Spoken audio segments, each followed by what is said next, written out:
I just hit record, yep. Me too. Excellent. All right, do you want Did you say excellent because I said excellent? Did you say excellent? No. Excellent.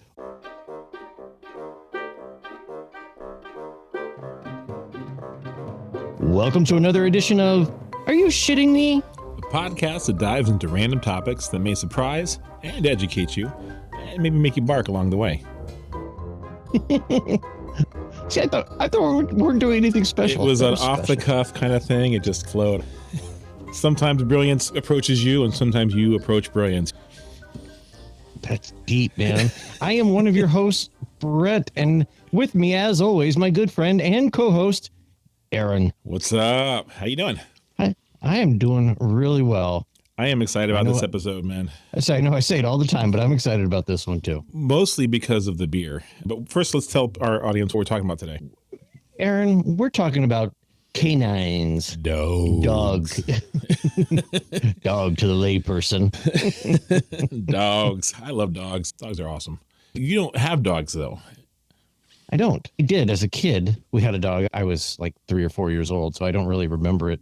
I do remember, because I always thought it was funny, that the dog's name was Schmitzy. I bet that was really hard for you to pronounce as a kid. Well, the dog had a little bit of a problem, and so the dog couldn't pronounce his name either. Snoopy. It was Schmitzy Shitsy was the dog's name, or at least that's what it was referred to as. And then when we were sent to Germany to live for a while, we didn't bring Schmitzy with us, so Schmitzy stayed back in the U.S. Gotcha. Yep, and go shit on their floor. So, are you a dog person, though?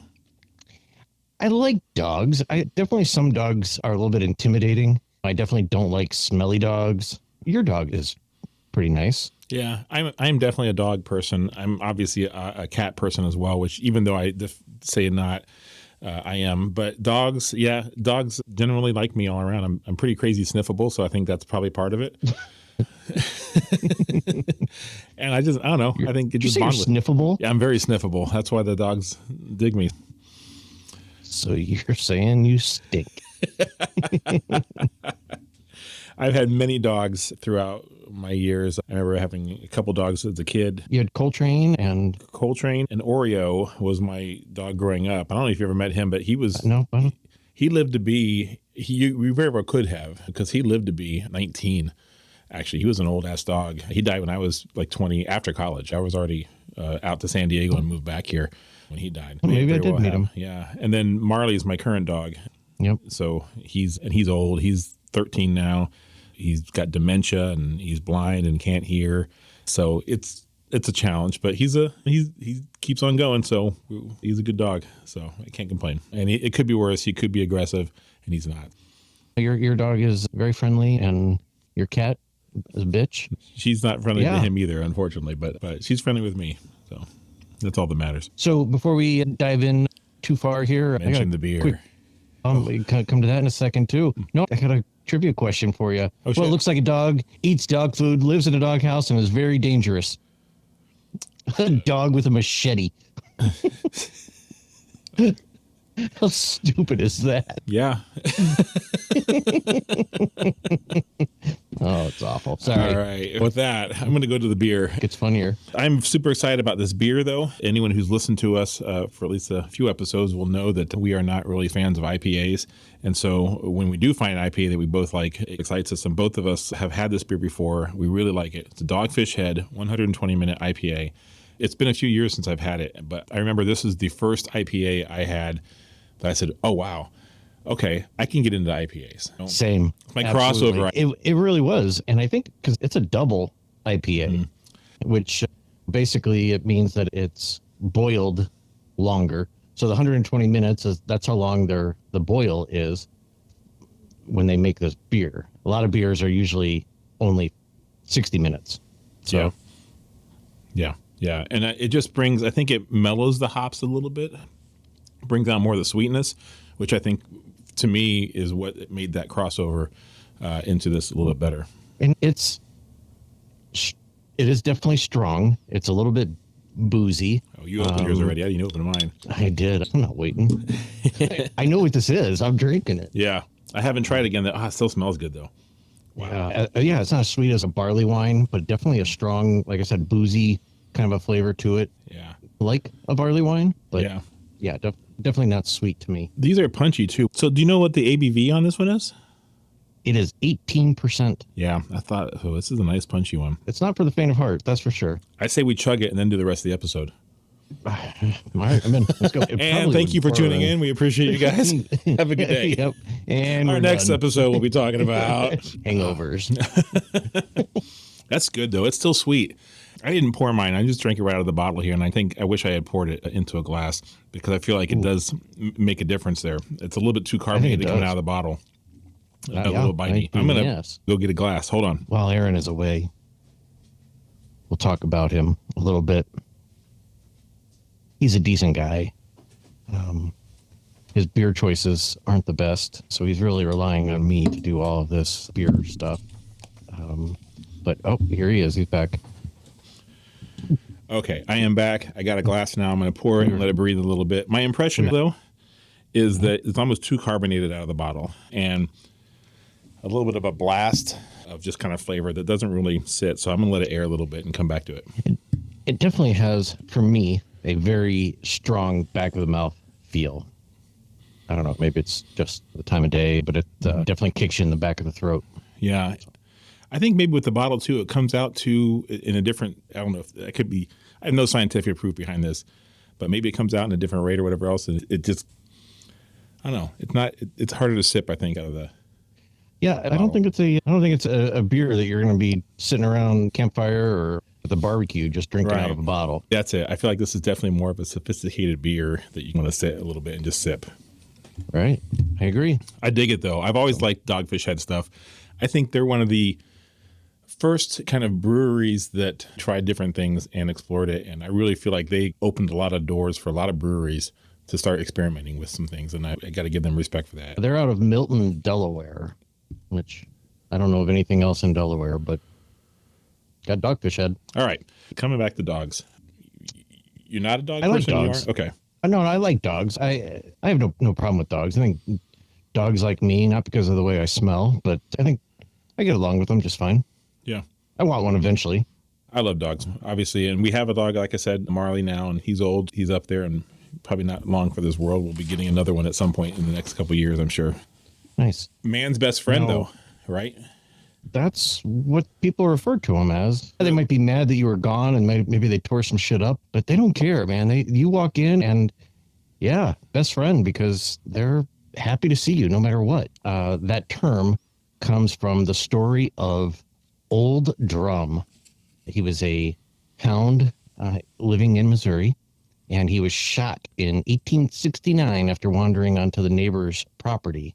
The neighboring farmer killed him, and the owner, Charles Burden, sued his neighbor in court.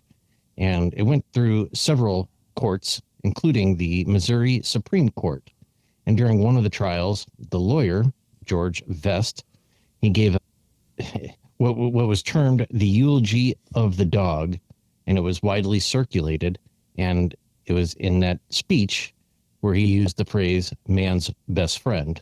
Really? And in Warrensburg, Missouri, they have a monument to Old Drum, and they have a festival every year, and the town is known as home of man's best friend. Interesting. What year was that? It was back in 1869. Okay. So I guess that, dogs have been around for a while. It's not like they were new. Yeah, no, I just assumed that term, though, man's best friend, was just something that had come up for centuries because of dogs' loyalty to their owners anyway. I thought that was just something that was just a term from centuries old, not just 100 and some years old. Speaking of dog phrases, I've got a bunch of dog phrases and some of their meanings if you want to dive into that here now. Yeah, let's hear it. Dogfight. We know that dogfight, what the term means, describing air-to-air battle in World War II and World War I, and just any kind of air-to-air battle. It probably doesn't have to be even any World War. It originated in World War I, and it was named after all the maneuvers they were doing, and it resembles dogs fighting a little bit. The only dialed in type of description I found was that it was named after the preferred fighting tactic of positioning one's aircraft behind the enemy aircraft, which I'm like, that doesn't make any sense unless you're talking doggy style. So you're doing the dog fight. Hey, Colonel, you should probably do this doggy style. I don't need you to tell me how to do this. Some other terms, top dog, also part of the dog fight lexicon. Be on top when you're doing it doggy style. Exactly. That's what I'm saying. I think that's exactly what it is. It evolves from signifying a person is leading or in a superior position. He's the top dog. There you go. So doggy style again. Let sleeping dogs lie. Dates back to the 14th century, and it talks about trying not to instigate trouble or disturb a situation that is currently calm. I could not find a history of where that came from, but I'm guessing it's just that. Yeah, that was a letdown, I'm not gonna lie. Yeah. Hey, fuck you, man. Fuck you. Every dog has its day. Back to the Elizabethan era, which suggests that everyone will experience success or good fortune at some point in their life. I'm realizing as I'm reading these, though, that I made notes of what they mean, but didn't actually make a lot of notes on where the origins are. I looked them up, and I read stuff, but I don't remember what these were. There you go. Yeah, you're changing it to these are just some terms. Just some terms. Yeah, that's really what I meant. We'll edit that. Yeah, it's a dog's life, of course. This one was interesting. It originated in the 16th century to convey a difficult or unpleasant experience. It's a dog's life, but it's since evolved more humorously into modern day life of leisure, pampered pets. And in the original use of that was more like, hey, you got to work, you got to pull your weight. And now it's like, working like a dog. Dog's life is like, hey, I'm get to sleep and eat and piss on shit all day. And that's all I do. Dog eat dog. Say it again. Dog eat dog. We've heard that phrase, right? I knew somebody who thought it was doggy dog. Doggy dog. Snoop doggy dog. Yeah. Oh, it's a doggy dog world. Nope, that's not a thing. It's a doggy dog world. I like that. Was that Chuck? It probably was. Shout out to Chuck if you listen to this one. Dog eat dog reflects the harsh and competitive nature observed in some dog behaviors. Sick as a dog obviously underscores how we can be quite ill and describes someone who's very sick. I don't know where the origin of that came from.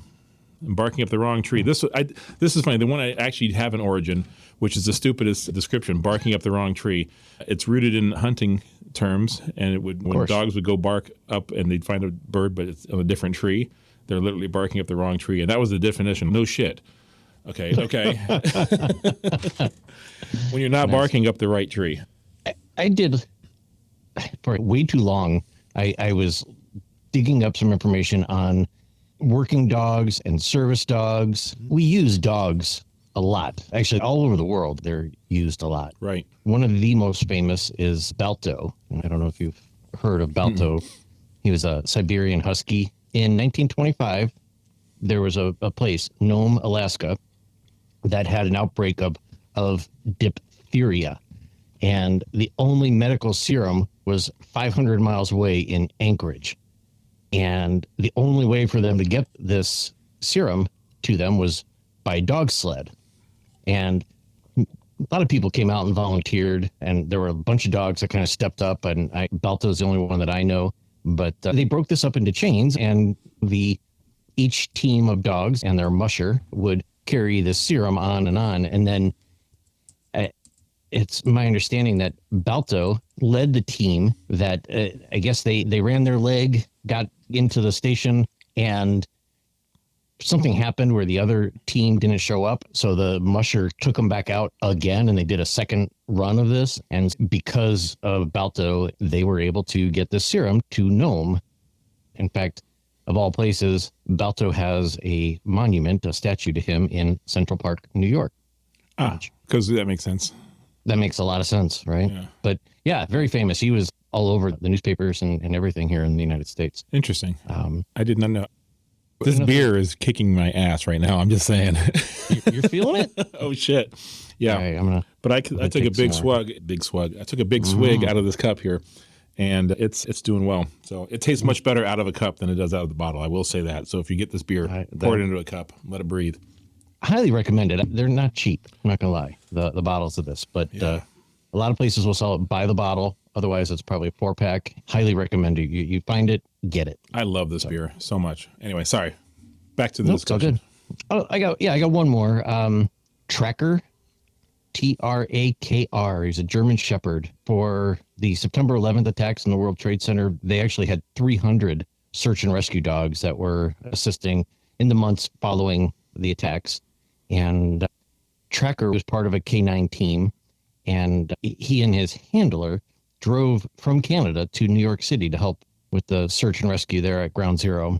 And Tracker and his handler are credited for finding the last survivor, a woman who was under concrete and steel for over 24 hours. Jeez. He was recognized by the dog. Tracker was recognized by Time magazine as one of the 10 most heroic animals of all time. He was chosen to be cloned as well. Interesting. So, yeah. Little Tracker clones all over the place. Interesting. I think that's going to be an episode. We're going to do some famous animals, not just dogs, but I think we'll do some famous animals that have done little things throughout history, and we'll talk about them at some point in a future episode. I also have some information on some famous dogs, but it's not quite as exciting or as noble as heroic. As heroic as Tracker and what was the other dog's name? Tracker and Balto. Balto. This dog we've all heard of, we know. His job is to solve mysteries. He goes around in a van with a bunch of people, and they solve mysteries around the world. It's called Scooby-Doo. Zoinks. Oink, zoink, Scoob. Scooby-Doo. All right. Seriously, I don't know. I don't know anybody our age, anyway, who didn't watch Scooby-Doo as a kid. I've never met a single person who didn't watch Scooby-Doo. That was the shit. It was such an interesting show, too, because it introduced us to a lot of culture, which we subconsciously, they had special guests on all the time. They had people on all the time, and even crossover shows from Hanna-Barbera and stuff like that. When Scooby-Doo was critical in rolling out Hanna-Barbera because they would introduce Huckleberry Hound and those guys on that show, which we all watched, which brought us over to the Hanna-Barbera land as well. Very interesting stuff. Yeah, I don't even remember his cousin. Scrappy. Oh yeah, nobody likes Scrappy. Scrappy sucks. Nobody likes Scrappy. Like, dude, you're ruining everything. Power. He's running into it. Yeah, that's when they jumped the shark, I think. It was too much. Interesting, some facts about Scooby-Doo. The show was initially titled The Mysteries 5, and it was supposed to feature a rock band solving mysteries with a dog named Too Much. Too Much. Where are you? Doesn't flow off as much as Scooby-Doo. Yeah. Isn't that horrible? So I think that was a good decision on the producers or whoever made that decision. Was they deserve a raise or at least some more funds out of that. Scooby's full name, official name, do you know what this is? It's probably in my notes, but no. Scoobert Doo. So his real name is Scoobert, which... That's ridiculous. Isn't it? I agree. He holds a Guinness World Record of the most episodes of any animated television series. Yeah. And that, of course, includes like various adaptations and spin-offs, contributions, and whatever else. But most animated series of any cartoon is Scooby-Doo in the Guinness World Record. Okay. All right. I believe it. I guess Velma was originally intended to be the receptionist, but the producers decided to make her more involved in the series, which I actually think is really cool. She was the nerdy one, if you remember. She had the glasses, had the short skirt too. She was cute. My glasses. I don't know. I think a lot of guys secretly fell for Velma. Fell for Velma more than Daphne. I don't know. I also think it allowed for nerd culture a little bit more to come out. It allowed for confidence in girls who maybe not as the Daphnes out there who want to come out and be more smart. And I feel like that was be more smart. Who portrayed a smarter role for women at the time is really what I want to say. There you go. The signature catchphrase, Scooby-Dooby-Doo, was inspired by Frank Sinatra's popular Dooby-Dooby-Doo scat singing kind of stuff. Oh, did not know that. I didn't either. I thought that was really interesting. Anyway, that's a few facts about Scooby that I found. Yeah, I have another famous dog I can talk about as well, if you like. Yeah, let's hear what you got. Snoop Dogg. The man. Not Snoopy. Not Snoopy, no, Snoop Dogg, who also holds a world record for the largest gin and juice cocktail ever made. It was created in 2018 at the Bottle Rock Napa Valley Festival, and it measures over 132 gallons. He had this thing created and drank out of it. So the largest gin and juice cocktail ever made for Snoop Dogg, world record. He's cousins with R&B singers Brandy and Ray J. I don't know if you knew that. As well as a WWE professional wrestler, Sasha Banks. So I didn't know that either. I do not. His debut album, Doggy Style, which just came out with their 30th anniversary, was released in 1993. It was the first debut album ever to enter Billboard 200 chart at #1. It was a good album, too. I totally dug that one. He has his own line of cannabis products, which doesn't surprise me at all, called Leafs by Snoop, which is cool. He is an ordained minister. In 2012, he became an ordained minister for the Universal Life Church, and he even performed a wedding for a couple in 2013. I am also ordained by the Universal Life Church. Are you really? I am. You and done Snoop. one wedding. You and Snoop. Yeah. That's cool. Yeah. I'm a official, what's the one, the dudist priest? For dudism. The dude. Yeah. Oh, I got one more thing. He has a set of custom-made sneakers with a stash pocket for holding small items is all it says. Like coins. Right. Coins, change, subway ticket. Nice. Yeah. Now, you remember, let's go old school. You remember Odie, don't you? Oh, yeah, from Garfield? From Garfield, right? Yeah. Mm-hmm. Yeah. What about... what the hell kind of dog was he supposed to be? He had a stupid-ass long neck. He looked like a blow-up, he looked like one of those balloon animals. Like a Macy's balloon animal. Yeah, didn't he? Yeah, he kind of did. Blue's Clues. No, You love it, right? I know of Blue's Clues, but I don't even think Elijah was ever into that one. Blue, everyone thinks that Blue is a male, but Blue is actually a female. So she didn't know. A little trivia. You know who Santa's little helper is, don't you? Yeah, that's from The Simpsons. And Santa's Little Helper number 2. Yeah, that's right. So anyway, and then of course there's always Brian Griffin and Snoopy are two other very famous dogs, fictional dogs. Yeah. Yeah. What about movie dogs? You got, I think probably the most famous has got to be Toto. Toto or Lassie. I think, but you're right, probably Toto. Okay. Toto makes, I think, is probably a bigger, more famous one. Although, again, maybe it's showing our age a little bit. Conversation the other day, somebody was like, "Oh, I've never seen The Wizard of Oz." What? How have you not seen The Wizard of Oz? And kids nowadays, they don't want to. And Wizard of Oz, in case you don't remember, it's been redone, but the beginning of it is still black and white. Yeah. Probably lose most of the kids these days. It is a little bit slow moving. I got to say, we watched it not too long ago. Maybe about a year and a half ago, I watched it. And I got to say, it was like, oh, okay.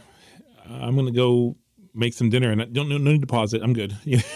I've seen it. So the movie was from 1939. Mm-hmm. So go figure. It's pushing 100 years old now, but it's on TV multiple times a year. Right. And yeah, now I did see a fun little thing. Without Toto, most of the events of The Wizard of Oz would not have transpired at all, because Dorothy runs away from home to save Toto from Miss Gulch, who is the evil witch. Not to ruin anything. Yeah. So she wants. Spoiler alert! In case you haven't seen this 100-year-old movie. Yeah, you've been warned. Guess we should have done that at the top of the show. Probably. Yeah, but she wants the dog to be put down for biting her. I guess they do that, don't they? Yeah, they do. But not not just go home and grab the dog and put it in the basket. There's legal matters and things like that. Yeah, right. She's totally bypassing the law. Anyway, right. As the storm was coming, the dog took off and Dorothy went out to go get Toto. Also, it was Toto who discovered that the Wizard of Oz was a fraud. He was hiding behind the curtain. Oh, yeah. Okay. Pay no attention to the man behind the curtain. Didn't he pee on the witch, too, and make her melt? I think that's what he did. Mm-hmm. I'm melting. Mm-hmm. I think probably some other famous dogs, the Air Bud, that whole series from the 90s. No, Spuds MacKenzie. I never watched Air Bud, no. I know Spuds MacKenzie, though. Oh, yeah, Spuds MacKenzie. Spud never came up in any of my research. He's a beer dog, too, man. Yeah. Was it Alex from Stroh's? Was the other dog, wasn't it? Oh, I don't know. That one I don't know. Go listen to Funky Cold Medina by Tone Loc, and you'll know all the names. I know that the Target dog seems to. I see him a lot more in ads. He's making a little comeback. Yeah. So. Okay. So there are some other famous real dogs that did some good things for people. There's Belka and Strelka, the two Russian mixed breed dogs that they went to space on Sputnik 5 and returned. They weren't the only animals on there, but they were two of the dogs that were returned. They had sent dogs up before, and they all died in orbit. They let them out to go to the bathroom, and they never came back. They ran away. Well, they didn't plan on bringing them back, so they just sent them up and test what they needed to, and so Strelka, one of the two dogs that went up and came back, they gave one of her puppies, Pushinka, to JFK's daughter Caroline. So, from Khrushchev. Khrushchev gave her a puppy. Oh, so, nice. That's cool. Really nice. With a hidden transmission in his back, right, and using his ear as a microphone. Oh, nice. Taking a page out of our playbook. Yes, indeed. I did see a fun thing. Dogs have been used as therapy dogs for a long time now. Right. And I think it's mostly because they are soothing and they're loyal and they make you feel better. And I heard a nice little quote. Every dog is a therapy dog.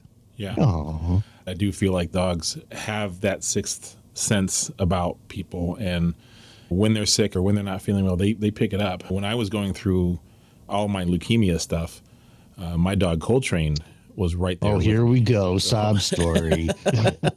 Woe is me. Leukemia. No, but I'm serious. In the throes of it, he was right there next to me. He would sit right by my feet and wouldn't leave me at all.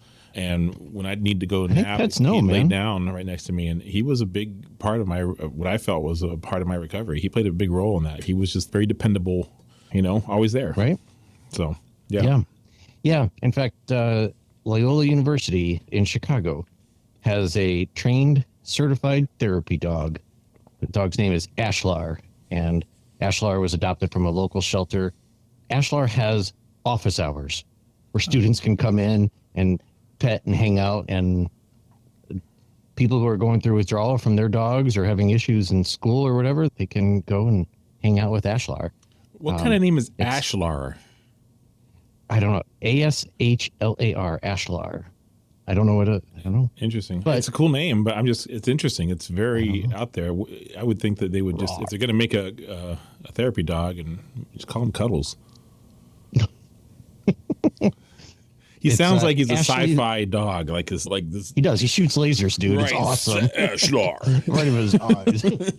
Ashlar, the therapy dog, on Instagram, if you want to go check out Ashlar. That's cool. So, I dig that. Yeah. I think it's cool. I don't remember a therapy dog in school. No, we were from a different time. Suck it up and get back out there. That's right. We're Gen Xers. We didn't need that shit. You're fine. Right? Who let the dogs out?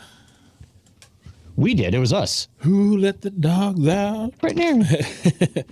I found some interesting facts about that song. I'm sure we all know the song. We couldn't get away from it in like the mid 2000s. I got to tell you, I'm not a fan of the song. Probably because it was so overplayed. Yeah. And you go to sporting events now, and that's, being played, and that's what I want to do is listen to that even louder. Lyrically, it's not the most robust song either. No, I don't think they spent a lot of time on it. Here's something that may surprise you, actually. It's a cover song. What? Yeah, it's a cover song. It was originally written and recorded by Anselm Douglas. He's a Trinidadian artist in 1998. And the Baja Men's version was released in 2000. The Baja Men's version, of course, is the one we all know. Reached number 40 in the Billboard Hot 100 and won a Grammy Award for Best Dance Recording in 2001. But it's a cover. So someone said, you know what? Who let the dogs out? Who goes, I got to cover that. I got it. Covering it. This is the best song I've ever heard in my life. What they're referring to, it's a expression referring to unattractive and obnoxious men who are pursuing women at a party or social event. So it's not even about dogs. It's about just real brutish men at parties trying to go out, being obnoxious and dicks, whatever else. Yeah. The inspiration for the song was chants by fans of the Trinidad and Tobago national football team. I guess they I don't know if they picked that up or there was the rhythm that they grabbed was that, but that's what they did. And then there's also a collaboration with Bearded Dog Brewery, who has a Who Let the Dogs Out beer. So in case you're interested. I'm not familiar with them. It's Bearded, Bearded Dog Brewery. How clever. Right? Huh? Isn't that neat? Yeah. Who Let the Dogs Out beer. Huh. Wonder how they are. We'll have to find them. Yeah. How come we're not tasting that beer today? Because we're drinking fucking Dogfish Head, man. This is the shit. Dogfish Head. You're right. I'm almost done with my beer. Yeah, same. Just saying. Same. We don't always get the opportunity to drink a beer that we know is just awesome. Yeah. Well, especially an IPA too with that. Like, again, it goes back to we're not huge fans. And this thing, I love this beer. Yeah. Mm-hmm. Dogfish Head. I have nothing bad to say about this beer at all. I don't either. It's good. I don't either. I enjoy it. It is a big boy beer. Put your big boy pants on before you start enjoying this because it's definitely do not go driving afterwards. I'm thinking this is I'm done for the evening, or in my case, it's about 11 o'clock in the morning here. We're still recording. I'm done for the afternoon anyway. Yeah, I'm going to take a nap and call it a day. Yeah. Nice. I've got some other interesting fun facts about just miscellaneous stuff if you want to go into that. Yeah, hit me. You have stuff. So hit me. The Beatles song, A Day in the Life, has a frequency only dogs can hear near the end of the song. What? Yeah. I'm guessing, though, that's only on the vinyl because I feel like you lose some of that in the mix and transition over to digital sounds. But apparently the Day in the Life at the end of it has a frequency that only dogs can hear. There were 3 dogs that survived the Titanic sinking, 2 Pomeranians and a Pekingese. Apparently, the owners wrapped their dogs in a blanket to escape with, and everyone thought they were carrying babies. Guys, I need to get on this boat. I've got a baby. Got a baby dog. Baby Pomeranian. The bloodhound's sense of smell can be used as evidence in court. That's a good one. I'm sorry. I was talking over you. Go ahead. The bloodhound's sense of smell can be used as evidence in court. Bloodhounds can also follow tracks that are over 300 hours old and can stay on a trail for about 130 miles, which is crazy. I never knew that. I knew they had a good sense of smell, but not like 130 miles for the smell. That's ridiculous. The greyhound, which we know is the fastest dog around, the greyhound, it could beat a cheetah in a long-distance race because it can keep a speed of about 35 miles per hour for up to 7 miles, whereas a cheetah is only in short bursts. They can only run fast for about 200 to 300 yards. Yeah, but cheetah's going to catch them and eat them before they get a long-distance race going. But if they're able to get out of there, they won. That's for sure. Nice. This one I found interesting. Do you know that dogs have 3 eyelids? What? Yeah.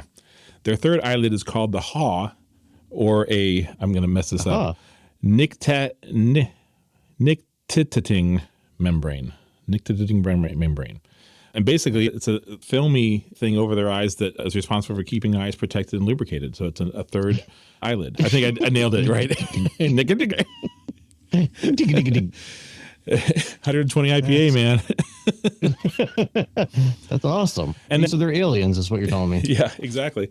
And the last interesting fact I have is that dogs are about as smart as a 2-year-old human. Generally, most dogs are about as smart as a 2-year-old human. They generally understand up to about 250 words or gestures.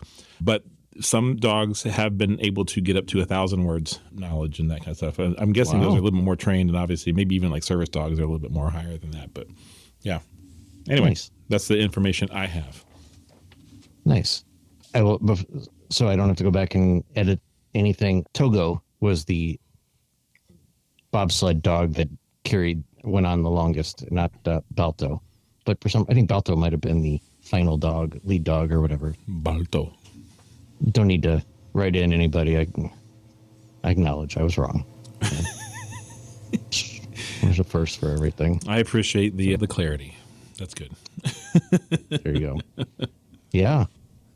Have you ever seen a Great Dane in person? Oh yeah, for sure. And when I was in middle school, I had a paper route, and I would ride around on my bicycle and throw the papers. And right at the end of my route, there was a house that had a Great Dane, and they had this at least a 6 foot tall fence around their backyard. But man, I would drive by this house, and this dog would stand up and put his front paws on the top of the fence, right, and look over the fence. Right. And I knew he was there, but man, it scared the fuck out of me every time. There's no dog that should be standing 6 or 7 feet up. It is scary. He wasn't mean. He barked, but yeah that was. Karen used to own a couple of Great Danes, apparently, when she lived in Texas prior to us meeting, obviously. Really? I can't say that I've ever met one up close, and other than that, but it's weird looking eye to eye with the dog, though. I will say that. I remember when I lived in Germany, we would go around to a few places, and they had St. Bernards, with the barrel under their chin and everything. Yeah. And in my head, they were at breweries. I don't know if that's really where they were, or monasteries, maybe, or both. It probably was one and the same. But I can remember seeing these dogs. They're huge, too. Did they really carry anything in the barrel, or was the barrel more decorative at this point? No, I think they did. But they're whiskey barrels, right? I thought they were like legend. Yeah, I'm actually looking right now. Legend says that St. Bernards carried barrels of whiskey around their necks to aid stranded travelers. It just sounds like here's some drink. I'm sorry that you're stuck in the snowdrift out in the middle of nowhere. But here's some whiskey for you. This will help make everything better. Sounds like the perfect dog, though. I'm looking it up. Do you know why a St. Bernard carries a barrel around his neck? A barrel on the neck of a St. Bernard has become an iconic image of the dog breed. These dogs began to be used as guides in mountain roads called Great St. Bernard Pass that goes between Switzerland and Italy. And this route is about 80 kilometers and has countless dangers. The St. Bernards were in a monastery that was on the route and served as shelter for travelers who were on their way. And the monks realized the sense of location and smell of these animals was good, so they would send them out as rescue dogs with whiskey around their necks. Interesting. What about Pavlov? Familiar with Pavlov, right? Oh, yeah. You can ring my bell. You can ring my bell. Is that what it's about? Wait, yes. No, that song is about Pavlov's dog. So it was like the training. He trained him with the bell, right? And every time he fed them, he rang the bell, and they got conditioned to understand the bell. They would salivate, drool and shit. Yeah, and he would measure their salivation, whatever, and and their digestive system and whatnot. So yeah, oh wow, there's actually a bunch of songs that have implication for Pavlov and his dogs. But I think Ring My Bell was the most prominent one. 70s disco. Bare Naked Ladies have their song Brian Wilson, and they have a reference to Pavlov's dogs in there. It's a matter of instinct. It's a matter of conditioning, a matter of fact. You can call me Pavlov's dog. Ring a bell and I'll salivate. Now, how'd you like that? So, there you go.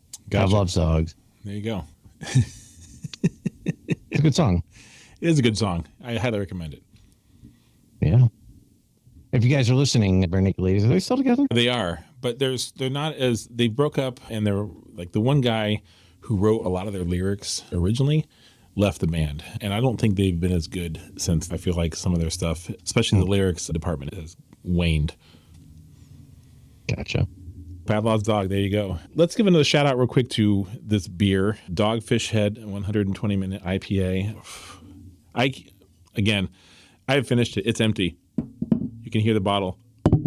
It's empty. Hear it. Yeah, and I am a little bit buzzed, so I would say this has done its job, and it's a good beer. I highly recommend it. In case I haven't said it enough, I dig this beer. Same. If you like what you heard today, you can go to aysm.show, and that's our webpage. It tells all about Brett and I, who we are, and you can find all the links to our podcast and where you can listen. You can also find us on Facebook and Instagram, and make sure you tell your friends. We need the support, and so we'd love for you to be able to pass this on and tell your friends, hey, check out this show. It's really fun. If you like it, of course. If you don't, then that's fine. Don't tell me. I got a request, too. I really like to see some interaction on Instagram and Facebook, just send us a hi. It helps with the algorithms and whatnot, or do it on Spotify. It'll help just everyone to be able to see our podcast and get the word out there. Yeah. That'd be awesome. And we'll choose one random comment to win this episode. They'll be able to listen to it for free. Deal. I'm sorry, what? You're gonna let them listen to it for free? Absolutely. You can listen to it for free. Wow. That's really nice of you. Yeah. Hey. We should have talked about that before we got on the air here. I'm a giver, so. Nice. All right. Thank you for joining us today for this discussion about dogs. I really enjoyed this, actually. That was an amazing discussion about dogs. Yes, it was. Yes, it was. I as I've mentioned before, I'm a big fan of dogs, and so I'm glad we did this episode. Yeah, for sure. Appreciate everyone joining us. Shout out to Dogfish Head Brewery. Really appreciate it. Shout out to you listeners who are paying attention to us and sharing the stuff. We really appreciate you all. Brett, why don't you tell them about next episode? You know what?